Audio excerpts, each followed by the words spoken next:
Boa noite, investidores. Estamos aqui para mais um fechamento semanal de mercado, hoje sexta-feira, dia 29 de maio, com meu colega João Vitor Meneghelli, para passarmos pelas principais notícias da semana, como de tradição, começando lá por fora. A gente teve revisão do PIB americano, tá? O PIB americano do primeiro trimestre, o número foi revisado para baixo. Entretanto, acabou não fazendo muito preço, porque as expectativas de crescimento para o segundo trimestre estão bastante positivas, bastante otimistas. Além disso, a gente teve algumas divulgações de dados de mercado de trabalho, os principais sairão na semana que vem, mas tudo indica que a economia americana está recuperando ritmo, né? Ela vinha desacelerando levemente, tá? Levemente, mas aparentemente essa desaceleração acabou e ela volta aqui com um ritmo de crescimento bastante pujante para a economia do tamanho dos Estados Unidos. Além disso, a gente teve a divulgação do PCE, que é o principal dado de inflação ao consumidor lá dos Estados Unidos, é o dado que o Banco Central americano mais olha, e ele veio em linha com as expectativas. As expectativas eram ruins e por motivos óbvios, né? O petróleo tradando nesse patamar já há 3 meses desde o início da guerra tem seus efeitos inflacionários, então o PCE veio com uma alta de 0,4% no mês, acumulando uma alta nos últimos 2 meses de 3,8%. Lembrando que a meta de inflação do Banco Central americano é 2, ou seja, está quase o dobro, está quase 2 pontos acima da meta de inflação, e isso obviamente já vem aqui trazendo discussões de um possível aumento de juros lá nos Estados Unidos.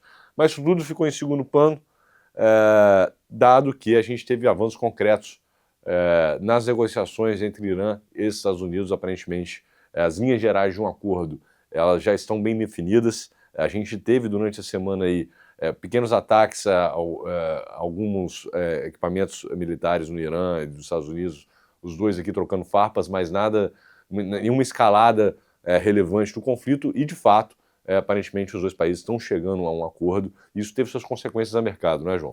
Exato, a gente encerra a semana com os índices lá nos Estados Unidos fechando no campo positivo, tanto o S&P subindo quase 1,5% na semana, quanto a Nasdaq, aqui sim numa alta um pouco mais forte, de quase 3% na semana, ao passo que a gente viu a curva de juros lá fora nos Estados Unidos fechando em praticamente todos os vértices de maneira até significativa, mais ou menos 10 a 12 pips, enquanto uma semana de bastante volatilidade no DXY, mas que encerra aqui com uma queda de 0,4%.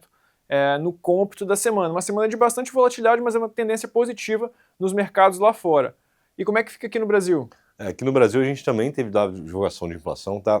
A gente teve a divulgação do IPCA 15, a prévia de inflação do mês de maio. O número veio acima de esperado, veio 0,62% contra uma expectativa de 0,53%, e também, quando você abre o número, né? Óbvio, eu já esperava um número ruim, muito por causa desses efeitos inflacionários, né, dão energia alta, mas você já vê uma difusão bem grande, tá, entre os principais componentes, e inclusive quem está puxando mais forte é alimentação e bebidas, né?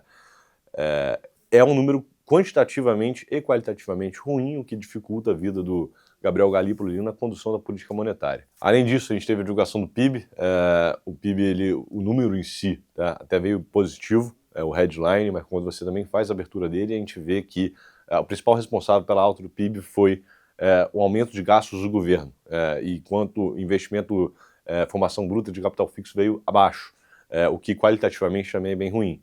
Além disso, a gente teve o CAGED também, né? A geração de empregos ficou também bem abaixo do esperado. Então, apesar do desemprego ter caído, né, por causa da diminuição da taxa de participação, a criação de empregos foi abaixo do esperado. Então, qualitativamente, os números aqui foram ruins. Isso vindo já de 2 semanas aí de calendário político que foi ruim a mercado, não é, João? Aqui no Brasil, a performance foi bem diferente de lá fora ao longo dessa semana. A gente encerra aqui a semana com o Ibovespa caindo um pouco mais de 1%, e o destaque negativo aqui fica justamente para a Petrobras, que no cômputo cai um pouco mais de 6% na semana, acompanhando o movimento do petróleo. À medida que a gente observa a guerra chegando ao fim, o petróleo estabilizando na casa dos $90, que é o que ele vem encerrando a semana, com uma queda de quase 12%, isso impacta diretamente as petroleiras, e Petrobras, um peso representativo aqui dentro do índice, derruba praticamente o índice na semana. À medida que a gente vê um movimento de queda menor no mercado doméstico, nas small caps aqui, que encerram a semana com uma queda, mas uma queda muito menor, quase no 0 a 0. E quando a gente olha a curva de juros aqui no Brasil, a gente também viu uma semana de bastante volatilidade entre os pregões, mas no cômputo geral uma leve abertura em todos os vértices, mas uma magnitude bem pequena. E para encerrar, o real contra o dólar encerra aqui a semana perto dos 5,06. Para a semana que vem, como é que fica o calendário econômico? O principal dado que vai ser na semana que vem é o CAGED americano, né, o payroll. É uma série de dados também de mercado de trabalho, que no final das contas é também um dos mandatos do Banco Central americano, né? Lembrando que o mandato da inflação está bem ruim, né? A inflação está rodando consistentemente acima da meta e agora com a história da guerra explodiu, né? Está quase em 4%, então o que levaria o Banco Central americano a aumentar os juros. Lembrando que antes da guerra, né, a gente viu na trajetória de queda expectativas, inclusive, de mais cortes ao longo do ano. Isso tudo exatamente por causa da preocupação em relação à fraqueza do mercado de trabalho. Ao que tudo indica, a economia americana ela vem melhorando, os números mais recentes já foram melhores também, e se a gente vê aqui um número forte nesse payroll, né, um mercado de trabalho mais pujante, a gente pode ter uma reprecificação forte aqui em relação à política monetária americana. E no mais, obviamente, né, os desenrolar aqui das negociações entre Irã e Estados Unidos, que agora vem sim ganhando corpo e dando uma direção aqui mais clara para o fim do conflito. Estaremos aqui novamente na sexta que vem para atualizá-los, lembrando que é feriado aqui na quinta no Brasil, então não teremos pregão na quinta-feira aqui no Brasil. Independente disso, estaremos aqui na sexta para atualizá-los. Um bom final de semana a todos e um forte abraço. Obrigado, investidores. Até semana que vem.